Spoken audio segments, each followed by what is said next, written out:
Hello and welcome to the Colts Cover-2 Podcast. I'm Joel A. Erickson. I'm joined, as always, by Nate Atkins. The Super Bowl is over. The Chiefs are dead. The Eagles have won the Super Bowl. We're not going to do a whole bunch of Super Bowl lessons today. We're going to kind of try to push this forward with the Colts. And I thought the best way to do that maybe would be to start. The question I keep getting asked, and I'm curious if it's the same for you, Nate, is, what kind of competition can the Colts really bring in at quarterback? Is that kind of what you've been getting from people as you've just kind of gone about your life this last couple of months?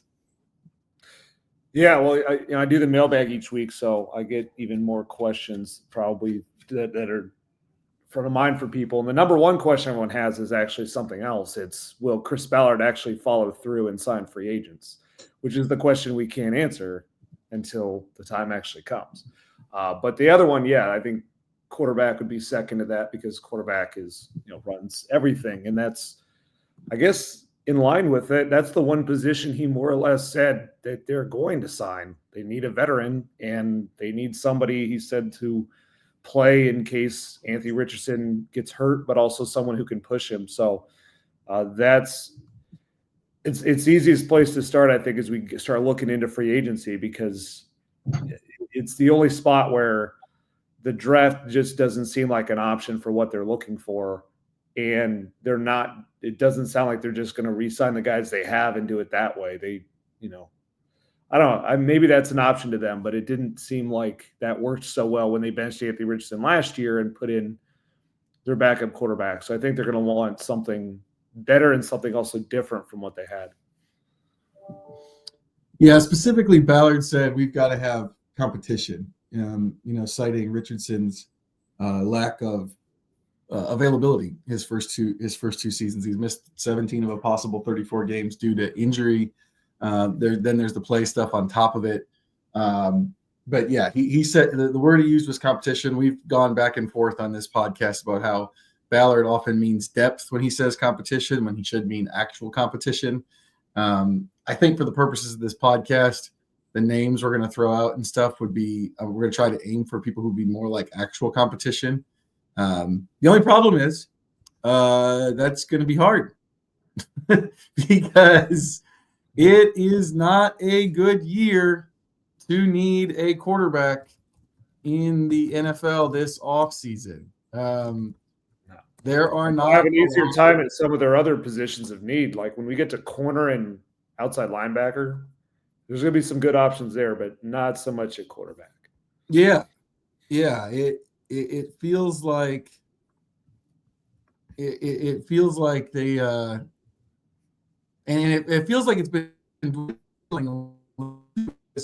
like the number one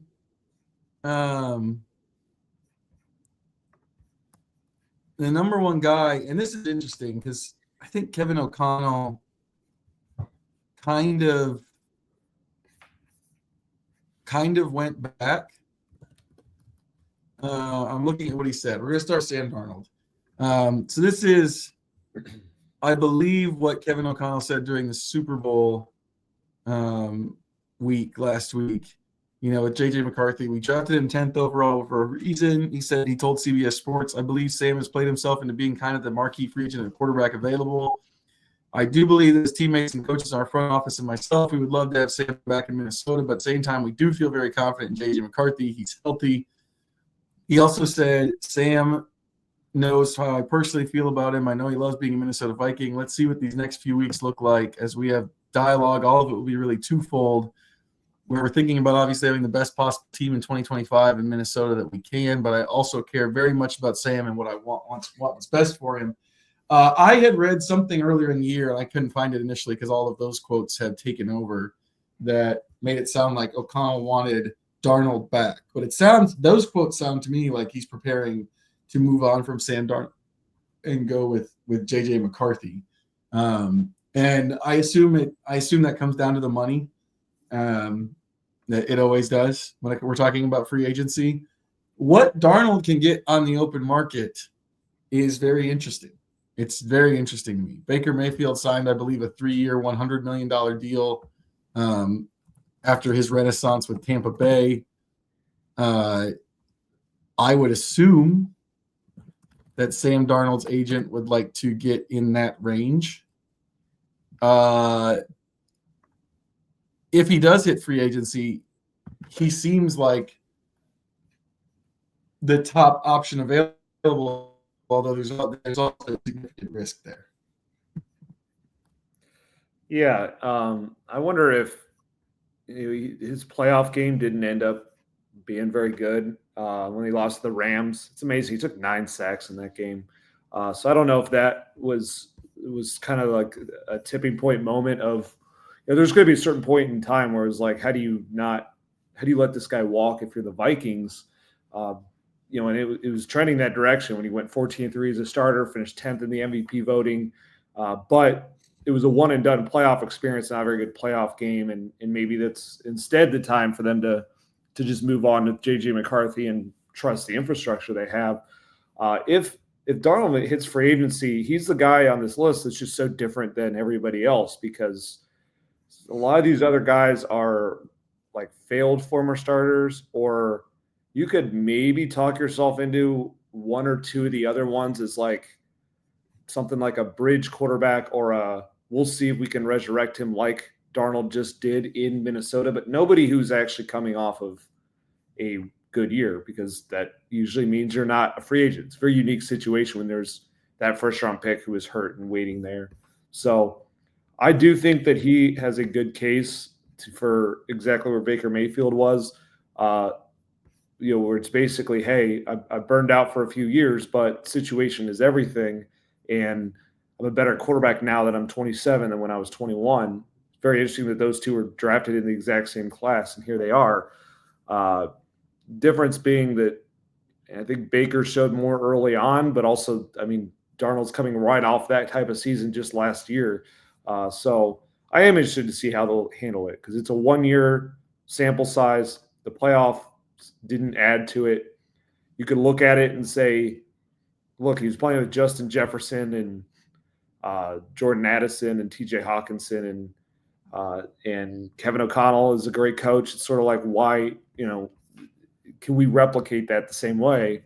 But also you can look at it as, well, Sam Darnold had the opposite of that in New York. It was held back by poor coaching, and now he's been developed by a year with Kyle Shanahan and then a year with Kevin O'Connell. So now that he's going to turn 28, he could be ready to be your starting quarterback.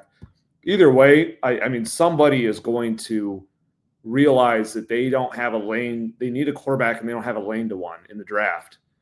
There's only a couple this year that look like starting quarterbacks anyway. So I think that's where it seems like Sam's going to end up. That's the type of team, like whether it's the Raiders or the Steelers, some team that needs a quarterback, doesn't have a lane to one, that will just dump money on him. I don't think the Colts are really an option in that way, unless they just decide we're totally done with Anthony Richardson. But that doesn't sound at all like what they're going to entertain. It definitely wasn't where Ballard was in his press conference. Like, he was more critical of Richardson than I think I was expecting, and definitely harped on the availability. But he didn't say. He also said a lot of stuff about how they weren't giving up on him. It takes time, stuff like that. So it didn't sound like they were ready to give up on him entirely. Now, there have been times in the past with the quarterback position where he's said that, it sounds like they're going to make it sounds like they're going to stick with the guy in January, and then he ends up, going with somebody else once they get to those were a little bit different situations. It was never a young quarterback. Richardson's youth and lack of experience, I think, changed that picture a little bit. Darnold, yeah, that's the thing about Darnold. If you're signing Sam Darnold's not going anywhere to not be a starter next year. He's just not, or to have to compete for his job. He played better than that in Minnesota last year, and like you just laid out, people are gonna be desperate. There are no quarterbacks in this draft. Like even Cam Ward and Shedeur Sanders. Like, if you look at the draft analyst guys, they've got them lower than they normally have the top quarterbacks in the draft in like their, top 50 draft prospects type thing. So there's going to be some desperation out there, which honestly, I mean, I think that plays into the next person I want to get into, Justin Fields. This is the one that a lot of people like, including me, including you. But is Justin Fields going to have the kind of market where he can get a starting spot versus coming in and having to compete with Richardson? Yeah, Justin Fields is very hard to figure out as far as what he's going to look for and if he'll even be available. The Steelers right now seem like they've come out and said that they want to bring back one of their quarterbacks, but they haven't said which one. So they've got Russell Wilson and they've got Justin Fields, and it's, they ping-ponged between them last year or switched from Fields to Russell Wilson once Wilson got healthy. Now they're back trying to evaluate which ones they want going forward. Two very different, obviously, types of quarterbacks. Or one's the pocket veteran quarterback, but he's very old. The other one's the mobile guy, but not necessarily proven. So I don't know. I wouldn't be surprised if, based on the way that the Steelers season ended, where their offense really hit a wall, that if they just want one of these two guys, that they end up picking Fields. So he may not be available. If he is, though, he was the one other guy that I thought on this list you could talk yourself into wanting to start, like wanting to say, hey, let's sign this guy. Let's see how it goes. Let's trust our coaches. Let's hope he has a Sam Darnold year. Because that was the argument last year for the Steelers trading for him. The difference, though, is they also had Russell Wilson. They were already trying to do that with somebody else. So there could be another team that just makes him that guy. And if it doesn't work, then they're going to draft one. That's what you would think is the situation that he would be most interested in. But I find it I don't know. I think that part's kind of interesting, because if you're Justin Fields, you could, on one hand, be enticed by that. Hey, I'm going to go and I'll get a year leash to win a job, for a team like the Saints. And then if, I'll bet on myself for a year, I would guess that's probably what a person in that spot would do. But that's also that's pretty hard to, you get 1 year to do that.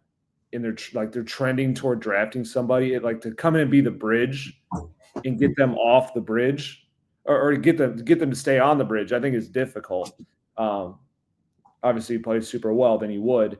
A situation like Indy could be interesting to him, because he would start out you look at it and think, Anthony Richardson's going to start week 1, barring something crazy, but that's also a competition. And he looks at it as a real competition. He might be willing to bet on himself to come in here and win that over time for a team that's so desperate to get a quarterback, who wants a quarterback stylistically like him, that mobile type of player. I don't know. I could see him being enticed by a spot like this, but probably behind a clear chance to start week 1. Yeah. And, there's a lot of reasons to like Fields. You could make a case. You could make a case that if you're thinking of Richardson as he is now and not betting on improvement, which honestly after 2 years, they got to have some of those type of thoughts and conversations and stuff like that. You can make a case that some of the stuff you're asking from Richardson, Fields has already kind of been able to do. He completed 66% of his passes last year during his time with the Steelers. The yards per attempt weren't great. He obviously has the ability to run. He's got a ton of rushing yards in his career, despite the rest of despite some of the lack of success in Chicago. So he can give you that. And, I think the other thing is, the NFL is always a copycat league, and they look to kind of explore the same places where they just had, where other teams have had success. And I think that opens something for a guy like Fields, who had a big pedigree coming out of college, high first-round pick. It didn't work out with the Bears, but the Bears are also a mess. The Bears are also a mess. And so that kind of puts him in, that makes you and I think of Sam Darnold and Baker Mayfield. It makes NFL general managers think of Sam Darnold and Baker Mayfield, and that might be your best option in terms of finding a quarterback this offseason, is betting on, or is hoping you can kind of catch lightning in a bottle the way those guys did in Tampa Bay and Minnesota. The hard part I keep coming back to is the rest of the league might be thinking that too. And then it comes down to, what does he want for a fit? What is someone willing to pay him? I for some of the reasons I just said, I like him as I think maybe the best option for them in terms of real competition for Anthony Richardson, someone who would really come in and push, and kind of not just push, but kind of like, you look at his film, it kind of shows Richardson something close to what he should be. Now, he doesn't have the same big play history with the Steelers that Richardson did, that Richardson can, in theory, provide.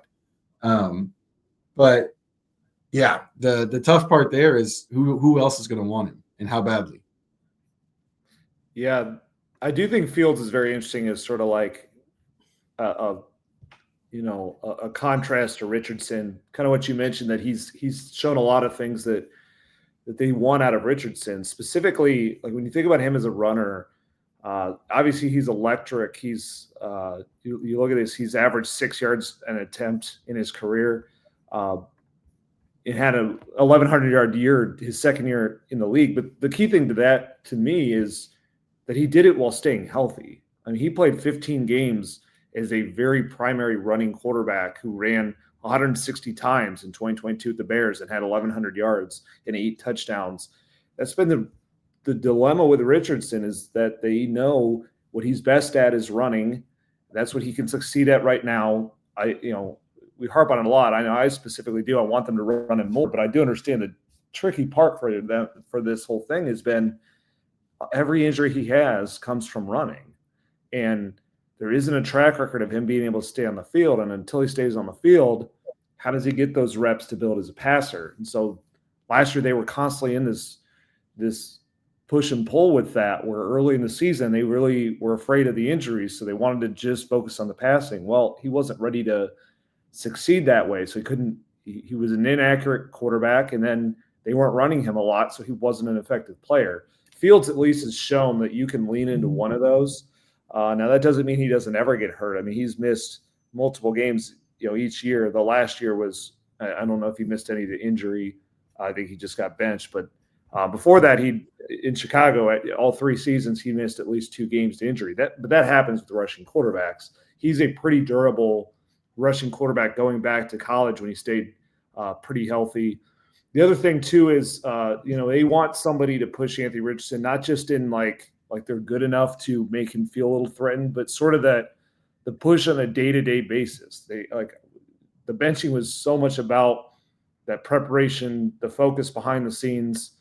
So to bring someone in to push him needs to be about more than just on the field in training camp type thing. It needs to be like they're in the same quarterback room, they're in the same film room, the same meeting rooms, and everything you've ever heard about Justin Fields, whether you like him or you think he's bad, is that he aces that part of it. Like, he is one of the most hardwired competitors out there on the field and off the field, just lives and breathes football. So that, I think, at a personality level, like this guy who's going to turn 26 and has started for 2 different teams, has been through a lot of adversity, but also had some success in the NFL and some success in college. Like, he's been already in a lot of the places they want Anthony Richardson to kind of mold himself into. And then you're questioning, is there enough as a passer?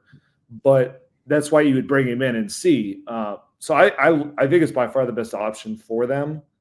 But are they the best option for Justin Fields? I don't know. I think I do think it's very likely that there's going to be some team that needs a quarterback, either doesn't like the ones in this draft, can't get up high enough, and they don't have a guy like Anthony Richardson that they're like, hey, we're still hoping you work out for us. They're kind of no man's land. The Saints are the team that I come back to with this. Now, the Saints, they're currently out over the cap, $54 million over the cap, but we know what the Saints do. So maybe they'll find some cash in the couch. but like they just hired Kellen Moore and they could show a team like Fields like, hey, look what he just did with Jalen Hurts in the postseason as a mobile quarterback. Let's see if it works for a year because we don't have a lane to actually drafting quarterback. Or we don't like this class. I think there's going to be enough teams like that. The Raiders could be one, So, yeah, it probably is going to take a team that like just similar situations, and then the Colts have to be his favorite among similar situations. If that were to be the case, though, I do think he could look at this situation and just tell himself, I'm going to go in and beat out Anthony Richardson because I've got a lot of this stuff that they are saying they want in a quarterback. It's just he probably ideally wants a spot that's more security because that was also the hope in Pittsburgh. And ultimately, they went back to Russell Wilson. He's probably trying to avoid that type of a yo-yo again. Okay, we're 20 minutes in. Here comes the spicy one. The Jets don't want Aaron Rodgers anymore.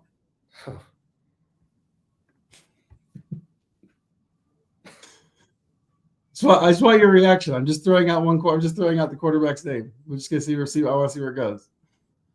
Well, we've spent 20 minutes so far on Sam Darnold and Justin Fields. I think I'll spend 20 seconds on Aaron Rodgers and just say no.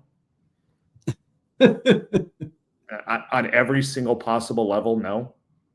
Like every single thing I just said about Justin Fields, the mobility, the durability, the youth, the personality. I mean, did you see the Athletic had the report that the Jets, if they were going to bring Aaron Rodgers back, told him he must show up to all mandatory practices? I did. And they wanted to be part of the agreement. Like, is that the guy you want to bring in to push Anthony Richardson on preparation? Well, the other thing is, I think the other thing about this is if you're, and this is going to come up with a couple of these guys here that we're talking about, but like, I think if you bring in Aaron Rodgers, you're done with Richardson. Yeah. I don't think Aaron Rodgers signs to compete. Yeah. I don't think he's in that mold. I don't think why at that point, why wouldn't you just retire? And I don't pretend to understand that man's mind, but like I would think. Plus, I would think he'd be looking for a team that felt like a quarterback away from the Super Bowl. Which until we know what they're going to do on defense, I don't know if you can say that. Now, he probably because I think the reports I've seen indicate that Rodgers wants to keep playing. I assume he's betting that another year removed from an Achilles tendon surgery, he can improve on some of his numbers. There's some of these things, some of his numbers, or some of the traditional numbers, I should say, look, enticing in a way, in like a Phillip Rivers-ish type way. He threw for almost 4,000 yards last year, 28 touchdowns, 11 picks. I think if you watched him regularly, though, he's not Aaron Rodgers anymore. Or at least he didn't look like it physically. And it's really hard to bet on somebody starting to, like, the whole betting on coming back from a Achilles tendon stronger the next year at the age of 41. Well, I mean, they like old quarterbacks. They've gone for a 37-year-old, a 39. He would be the oldest. That's the other thing. He would be the oldest of all of the old ones that Colts fans did not like. He would be the oldest by like 2 or 3 years. Phillip Rivers retired at 38, I think. Is he older than Joe Flacco? Yes, he's older than Joe Flacco, because Joe Flacco turned 40 like a couple weeks ago or something, or a month ago. Yeah, I mean, it's hard to even really picture this scenario. I mean, I don't know. It could be interesting. It could be entertaining. I mean, I don't know. Maybe entertaining is not the word I would use. I don't know about it in a good way. I don't know. from our standpoint, I can't get past the exhaustion. But from our standpoint, I can't get past the idea of exhaustion. I mean, you could have the Pat McAfee show filmed from the Colts facility with Aaron Rodgers and Zaire Franklin as his guests. I mean, that could be interesting. I got to be honest. I don't think Zaire's getting a guest spot on that show anytime soon. Oh, it would be fun though. No, it's also like even if Rodgers was willing to entertain the idea of a competition and the Colts were a good, if he wanted to sign here, I think what they're trying to get off of is a backup who's really old and not at all a mobile fit. Because last year that introduced so much chaos going from, they ran like 4 different versions of their offense throughout the year. They tried Anthony Richardson as a drop back passer to keep him healthy. They tried the Joe Flacco version of that, ball out quick to avoid the blitz. They tried the mobile version with Anthony later in the year. It's like that you would just be right back in that zone. Like if they're going to ever build something with Anthony Richardson, you need an offensive identity, you need a system.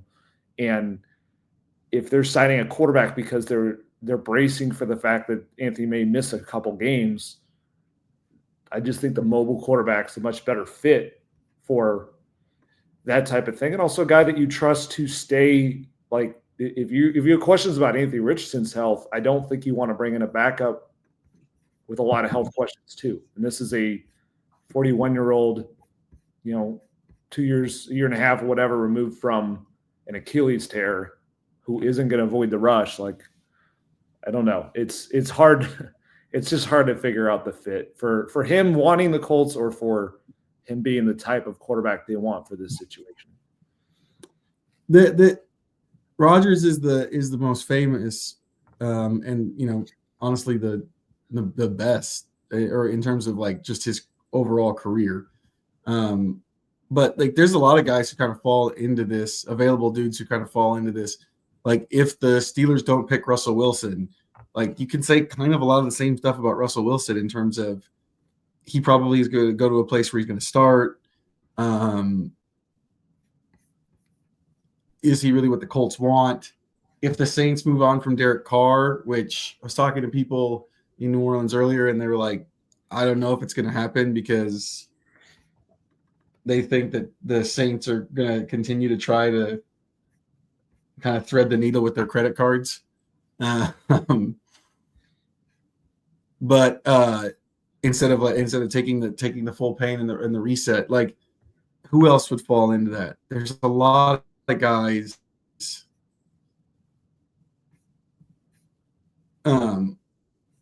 Those are the two biggest names. Oh, Matthew Stafford. In theory, there's been some rumblings about him coming available. Like all of those guys, I think, are starters. All of those guys, I think, send Richardson to the bench based on who they are and what they've done in their careers. And it just doesn't, to me, it doesn't necessarily feel like that's where they're at as far as the Colts are in this roster building projection.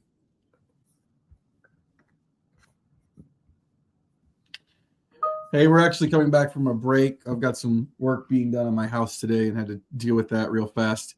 But in talking about Russell Wilson and Matthew Stafford, I'm gonna try to play devil's advocate and make a case here. I'm gonna do my best to make a case here for the idea of signing one of these veterans and giving him a job.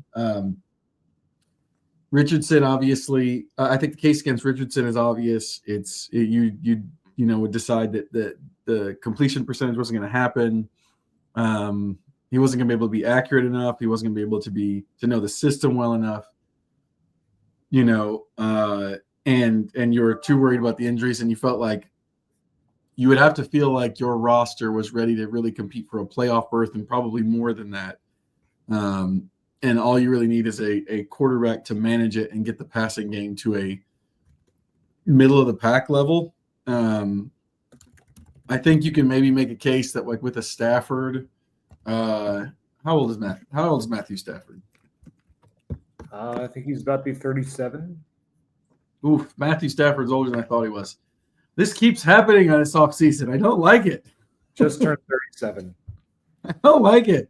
All these players are older than I think they should be. They can make the acquisition they should have made in 2021. Yes, 1,000%. But you did just see Matthew Stafford leading a playoff team with good wide receivers. I think you can make a pretty good case. The Colts have a good foundation at wide receiver. They had 3 receivers get over 800 yards this season for the first time in really, it's only the second time. Actually, it's only the second time in Colts history. The only other time that happens when 3 receivers went for 1,000. So I think Stafford, if the Rams made him available in one way or the other, is probably the best case for this. I don't know if you could make the same case for Russell Wilson, given the way the Steelers finished.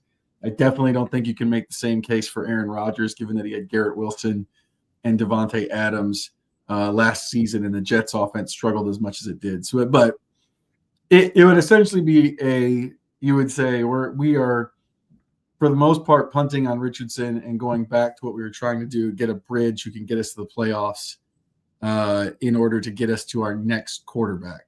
I think that's the case. Is there any other case that you can see for maybe making that kind of move? No, it would have to be moving off of Richardson, because I think that would have to be part of the conversation with either of those guys. I will say I think it'd probably be a hard sell for Matthew Stafford, considering probably his best friend who's played this game not on his team is Matt Ryan. It seems like a little backwards order here for them to try to do that now. But yeah, I mean, there's a world where that could be something you talk yourself into. I don't know that I'd buy that. I don't know. I don't know that Russell Wilson is in a place in the AFC to make you think like we're just going to level up and see if we can compete with this guy. Like, I mean, the Steelers just tried that and they were nothing even close to a contender. Maybe you think your offense, you could talk yourself into being better because there's Jonathan Taylor and not just one wide receiver who kind of goes crazy in George Pickens, but I don't know. I just don't think that model. I don't think the veteran quarterback model works in the AFC at the moment. So, also, I think that if you were in that spot of let's move off Richardson, let's just kind of find a short-term veteran and we'll take another stab in the draft, that to me would invalidate bringing back Ballard and Steichen in the first place. They just seem tied together, at least right now, at least till they see it out with Richardson more than they have seen it out so far. So I don't know. If they were a couple years ago, it made sense for them to try that type of thing when they were coming off of, they were 9-8 at the time, and it felt like the quarterback was the only glaring problem that they had heading into 2022. But I don't know. It's harder to try now with the spot that they're in, and like because they even though they're 8-9 last year, they don't feel. They felt a lot closer in 2021 than they did this year. As far as that team went out and actually beat like playoff teams, and they had to choke away the final 2 games of the year to go from 9-6 to 9-8. Just felt like a different scenario, and then that ultimately didn't work either, because they ultimately learned that just how hard that model is right now to try and pull off in the AFC. I mean, obviously they had a million other issues that came on top of that, but that one doesn't seem. And if they were in that world, then they would become an option for Aaron Rodgers, because I'm sure that's the type of place he's looking for, is someone who's willing to try to compete as hard as they can with him in the interim, just for a couple years. But it seems to go against the decision they made to roll these guys back and try to see it through. Yeah, I also just kind of don't think the fan base really has an appetite for that right now. Yeah. I could be wrong. I could be wrong. I'd have to go look and see and talk to some people to figure out like what people thought of the idea of bringing in somebody like Rodgers, but it just feels like the fan base is closer to we'd rather blow it up than try to I don't know, incrementally move forward or tread water or something like that. Now, I've said for a long time that's a much easier thing to say than actually do if you're a fan. Especially if the first couple times doesn't work and you find yourself in year 6 or year 7 or whatever year the Jaguars are or Browns are of a rebuild. But that's the piece that's honestly, you can make the same case a little bit for the Dolphins. I saw somebody, this is an aside, I saw somebody say the Dolphins Super Bowl window was closed. And I was like, was it open? Did it ever really open? If it was open, I think it closed when they hired Vic Fangio, and then their players said he coached them too hard and was the problem. Yeah, that doesn't age well. I just don't think that I think the fan base would feel like a playoff berth, even if I don't know, you'd have to go like 12-5. You'd have to feel like you were really in it. Well, I think the main thing it would or a real chance. You'd have to really be contending. I think the main thing it would do with the fans is it would just signal that there's no plan here. Like at least sticking with Anthony Richardson and bringing back Shane Steichen and Chris Ballard was about seeing this through, seeing the bet they took on Anthony Richardson, which is a boom or bust one for the beginning, seeing that through, giving some stability around that quarterback to give him a chance to possibly hit.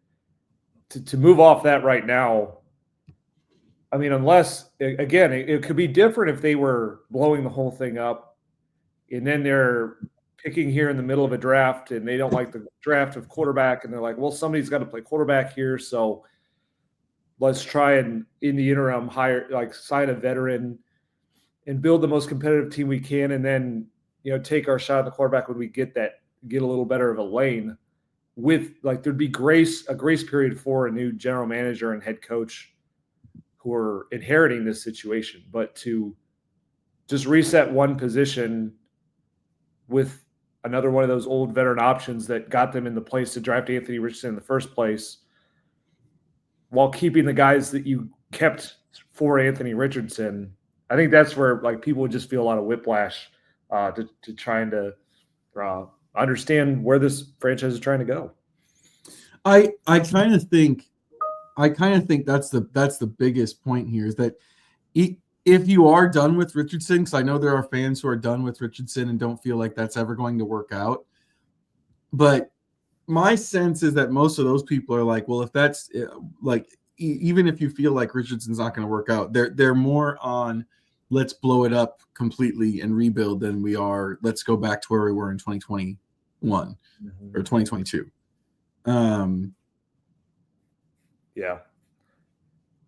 Yeah, I mean, that's the thing. That's where a lot of people, when they wanted change this offseason, I mean, they knew that the risk of doing that would be that it just creates instability for your quarterback.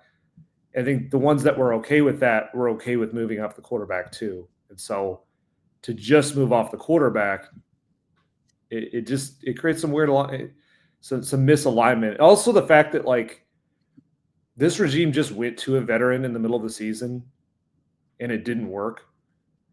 So it's not as easy to buy this as well, it's just a quarterback problem. And if they had a Russell Wilson, Aaron Rodgers quarterback who could be an average quarterback, then they're going to win a division title, because again, the general manager has had those types and never won a division title. And the coach just went to the veteran in the middle of the season and the offense got worse. or at least at best stayed the same against some really good teams. It's harder to buy this as like, well, just give Steichen and Ballard a capable veteran and they're just going to soar, because the quarterback is the number one area of the team that they have to get going in the positive direction, but it's far from the only problem that this team has. Yeah, and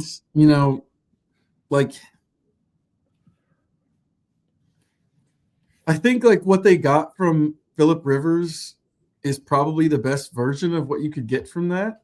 You go back and look at, I think people have forgotten this a little bit. Rivers completed 68% of his passes. He was 7.7 yards per attempt. He threw for almost 4,200 yards. Like, they were a legitimate passing offense with him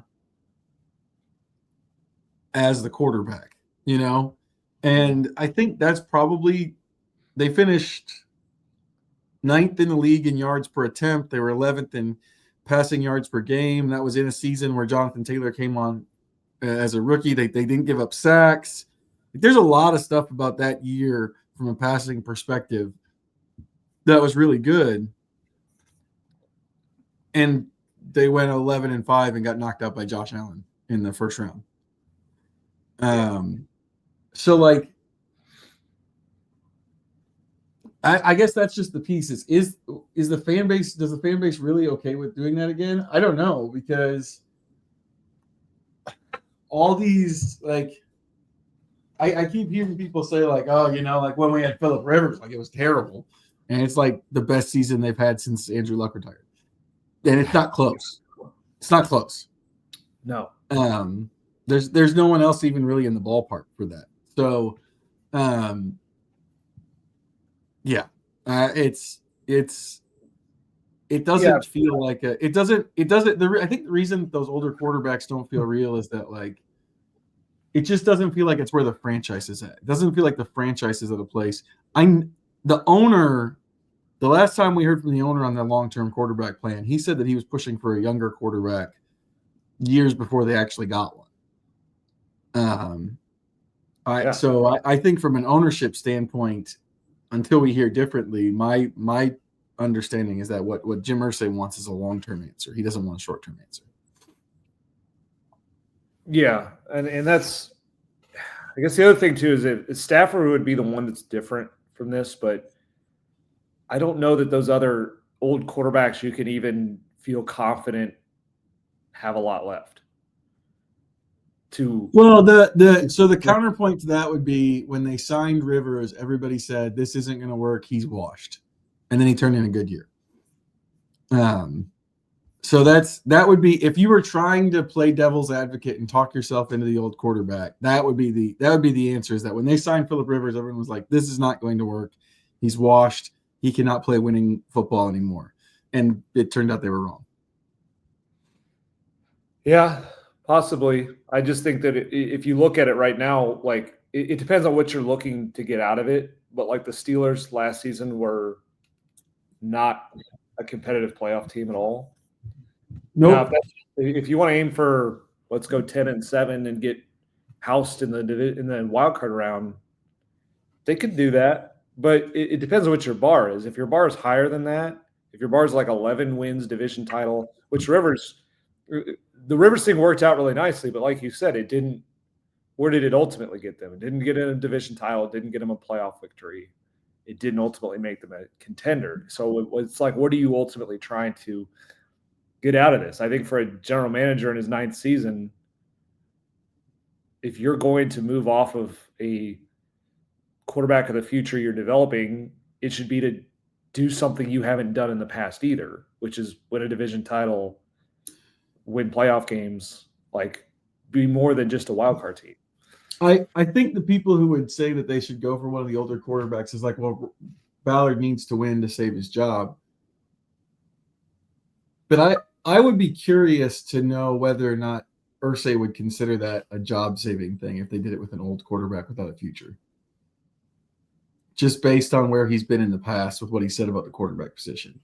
I think there's a chance that maybe he wouldn't see it that way.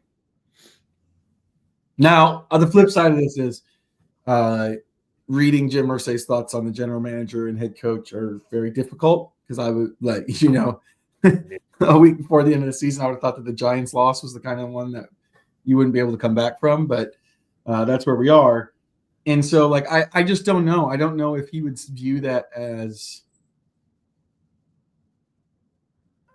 like I said, my understanding is that they want something long-term here. And none of these guys can be long-term. Even Stafford at 37, like, the Colts have learned painfully that sometimes those guys' end of their careers come a lot faster than everybody thinks they're going to. Yeah. They thought they had Rivers for 2 years and ended up being one. Irsay thought they had Matt Ryan for 3 or 4 years. It ended up being one. Like, there's no guarantees. Like, Matt Stafford played good football last year, but he's 30. What if he gets to the end of next year and he's like, I'm done?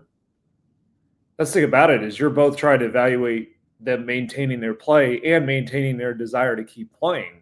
Mm-hmm. And the Colts have lost on a couple of those different fronts over the past 5 years. So it's very risky. I mean, they could trade for Stafford. I think he's under contract, right? Or is he? Yeah, I think so. And I don't even know. I don't even know if that's really realistic. I just know I've seen. No, it's not. But I'm saying I could see a world where they trade for Stafford, and he leads them to a division title, has a pretty nice year. They lose in the first or second round, and he says, at this stage of my life, I think I've done enough in this game. I'm going to hang him up. You wouldn't think it would be a one-year thing there, but I mean, who knows? I can't see. So here's the thing that's hard for me to see about like all the Stafford Rams rumors. Who are they going to get? Who's he blocking?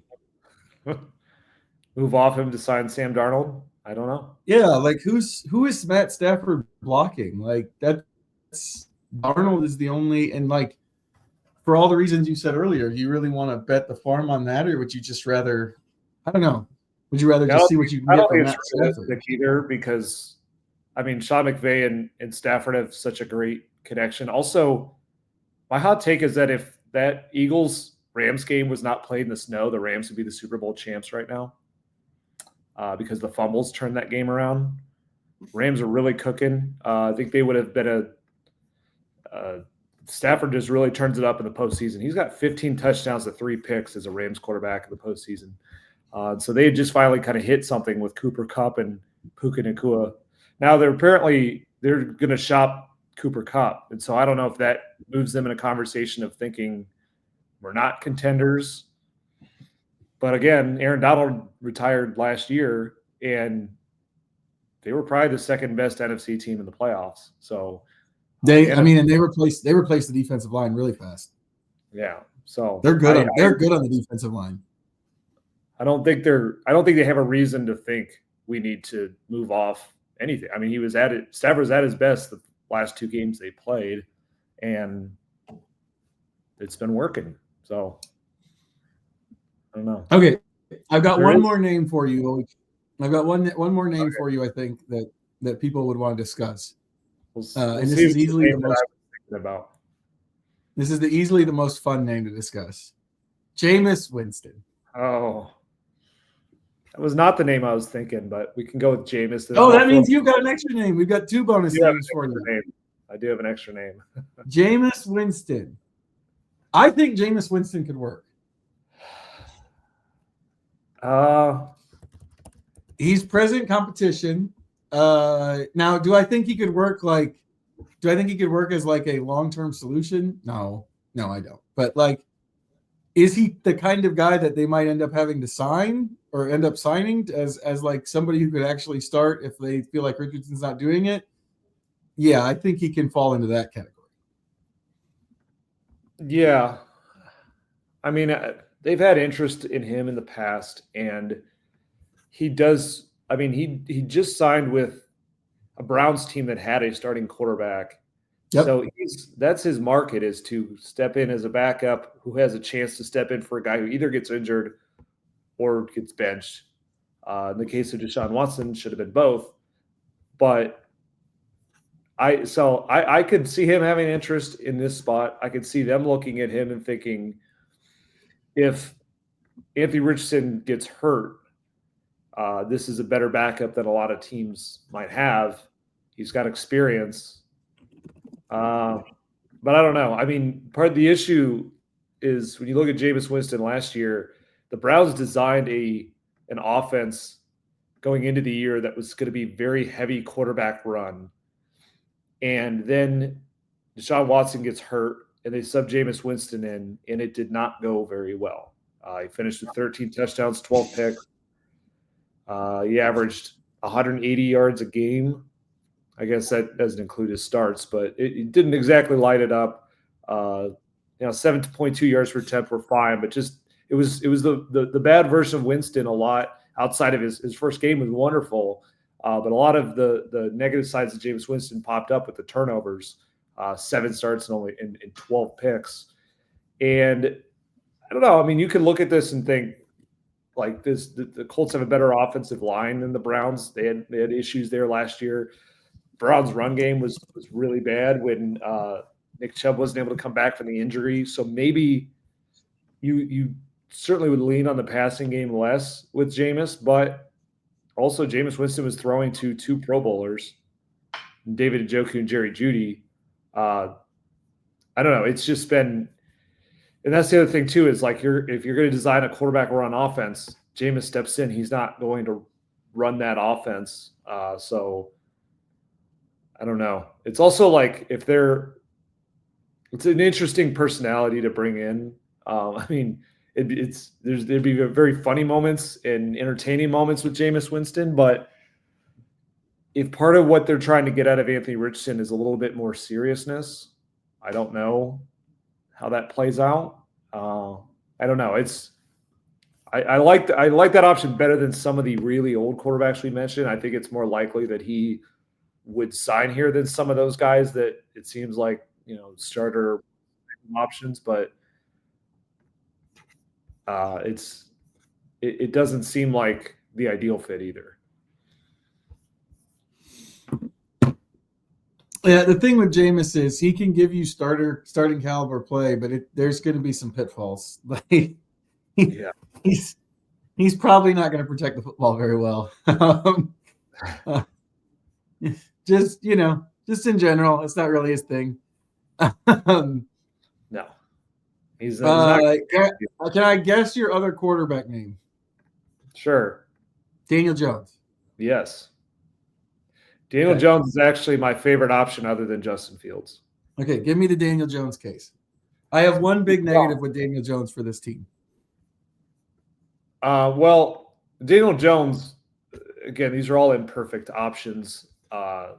So Daniel Jones, I think, is very similar to Justin Fields in the way that he fits here in terms of it's a former top 10 pick who dealt with a lot of adversity in that type of situation, being drafted top 10 major market, has had to mature through that, has had some moments where he's played pretty well. I mean, he was that big comeback player of the year type season a couple years ago, led the Giants to the playoffs. So like there have been moments of good play, obviously moments of bad play too, but for the most part, he offers the type of things that you're looking for Anthony Richardson to add to his game, which is that he's been pretty durable for the most part. Now he did have a big injury in 2023, so it's not perfect, but for a guy who runs a good amount, he's another guy that's been able to run and sustain that pretty well. In 2022, he had 700 yards and 7 touchdowns as a runner, ran 120 times. He also is accurate enough, so he's been at 61% or better every year, 64% for his career. And he's also a guy that you hear a lot of good things about in terms of his, work ethic, preparation, focus, all that kind of stuff. Like he is, I could see him coming in here and thinking, I want to compete for this job, have a chance to be their quarterback and try and reset here. And so there's a downside case to it too, which is, he didn't work in New York, and that was with, Saquon Barkley, and that was with Brian Dable, who was considered, like the Shane Steichen type of quarterback whisperer at the time. So how likely is it to work out here? But again, what they're looking for is a guy who can step in if Anthony Richardson gets hurt and have a chance to push him if he's not improving in the offseason the way that they need him to. And I think he fits that similarly to the way Justin Fields does. Okay, so the only thing with Daniel Jones, he does not throw the ball down. Very true.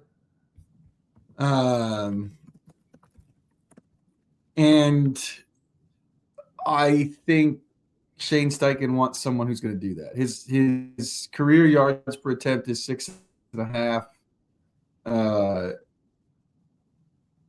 Now, again, like you said, these are all imperfect options. So I think you're going to have to take Jameis's interceptions or Daniel Jones' penchant for not throwing the ball downfield. The last 2 years, he's at 6.1 and 5.7, which is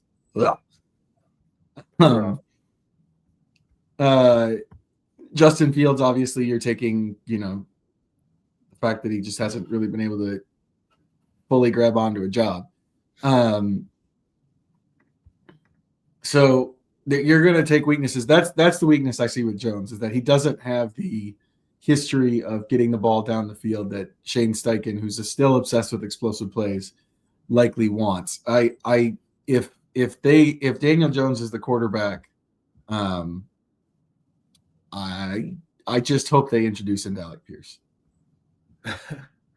Well, that specific part of the fit is difficult. He does not push it down the field, both for not a super impressive arm. Doesn't also seem like he is not a gunslinger. He's not that at all, actually. So the Alec Pierce piece of it is tricky. I will say that Daniel Jones, the Giants gave him Malik Neighbors last year, so maybe if you just look at last season, this invalidates this point somewhat, but it was only 10 games. But by and large, he's had nobody to throw to in New York, and that includes the tight end position, which they currently have to fill really, really badly here. So to me, I think if you can look at Daniel Jones as like a Gardner Minshew who can run, which I think is an interesting fit given Gardner didn't push the ball down the field at all, but almost got this team to the playoffs, but also had no mobile threat to him.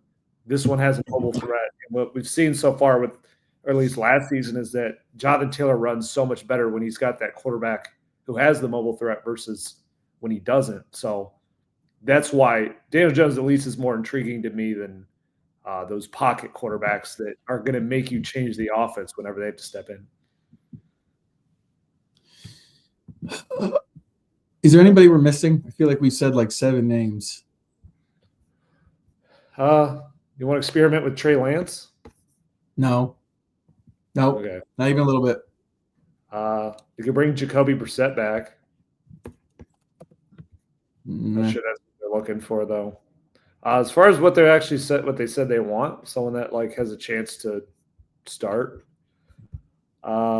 Not anybody that I'm really seeing here.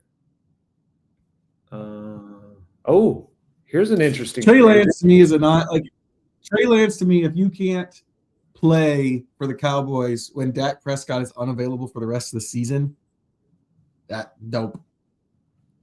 I think we have our answer on Trey Lance. There is a free agent quarterback who can move a little bit. He's been a top 10 pick. He's got a lot of experience. He just was in the Super Bowl.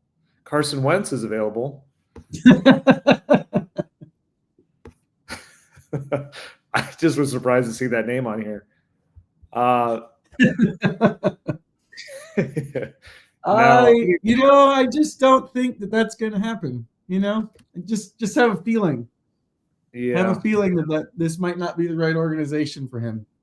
There's one. I didn't realize he was that old. I was going to throw out Andy Dalton. Has been like a good backup who I think works pretty well with young quarterbacks. Everybody gets old. He is going to turn 38 this fall. That is really old. There. That's that's honest. He's Joe Flacco. Yeah. I mean, that's a guy that what's different from him and those other really old ones we mentioned is that he is comfortable being a backup. That's what he's been for a long time now. But yeah, it's pretty much going the Joe Flacco route, and I think they're going to want something a little bit different than that.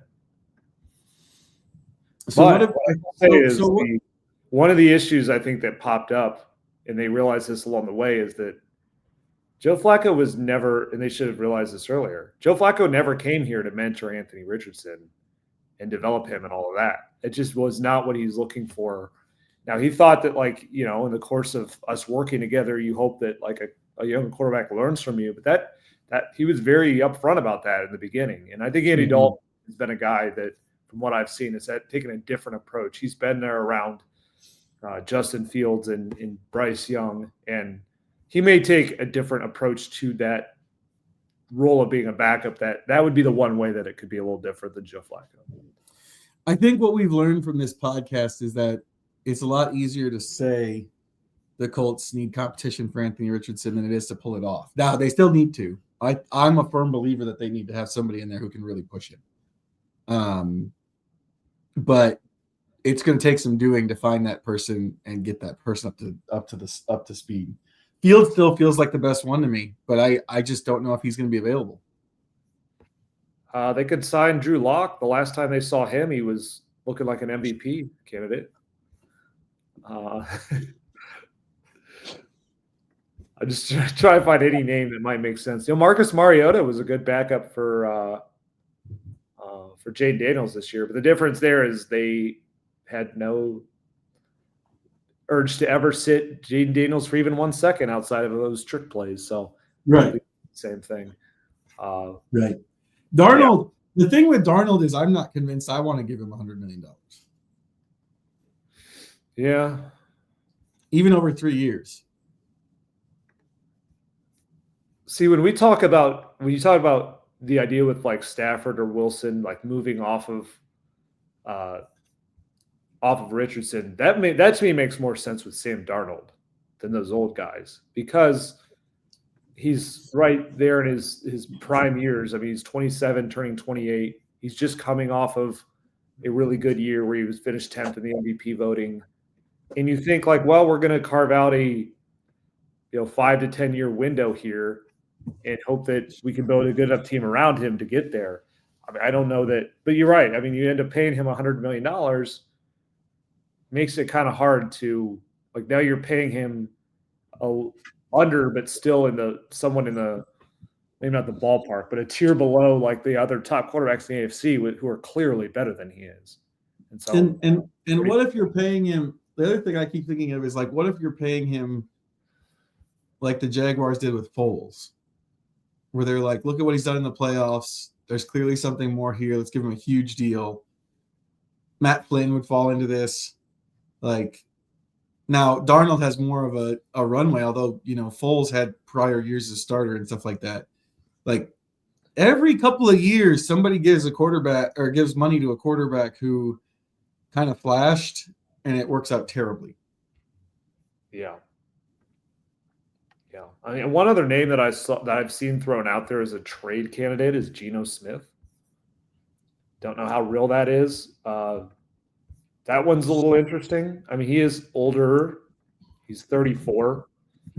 Goodness, this has got to stop happening.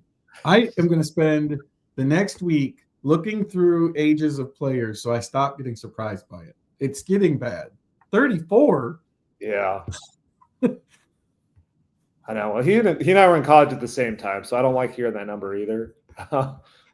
But if you're looking for completion percentage, he led the league back in 2022. He's at 70% last year. So that's what's interesting about Geno Smith. He's a really good leader, really good teammate. Everyone likes that in him. But again, like, is that enough in the AFC?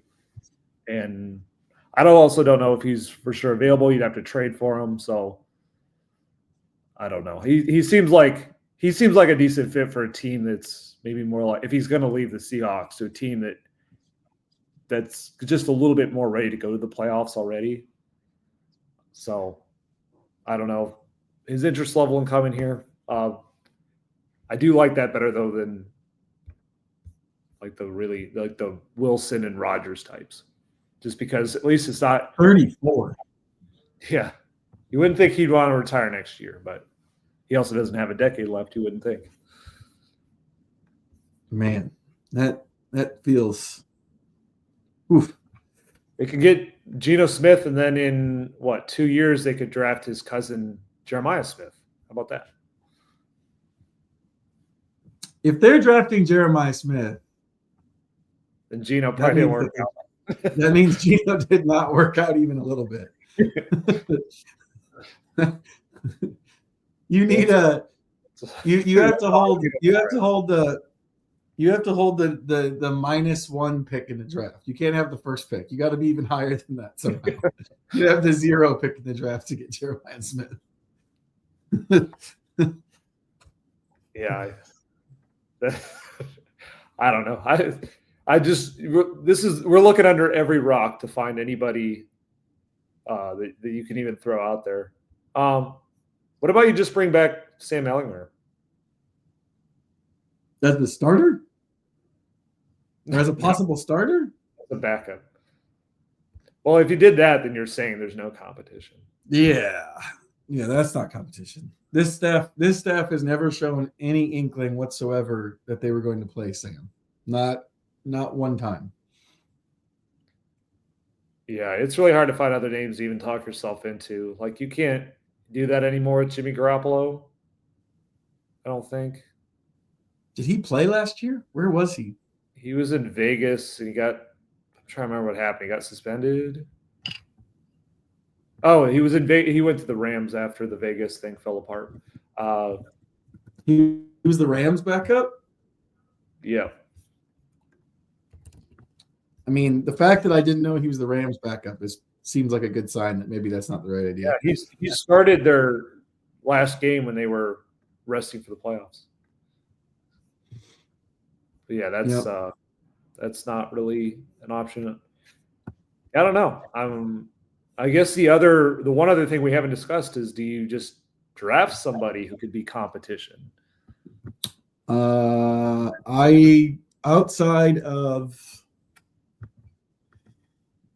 could. Here's the thing. You could. If you really loved a quarterback, I think there's been some quarterbacks that have come out of even bad ones, but this is supposed to be a bad. I think the reason most people are discounting that is just because it's supposed to be a bad quarterback class.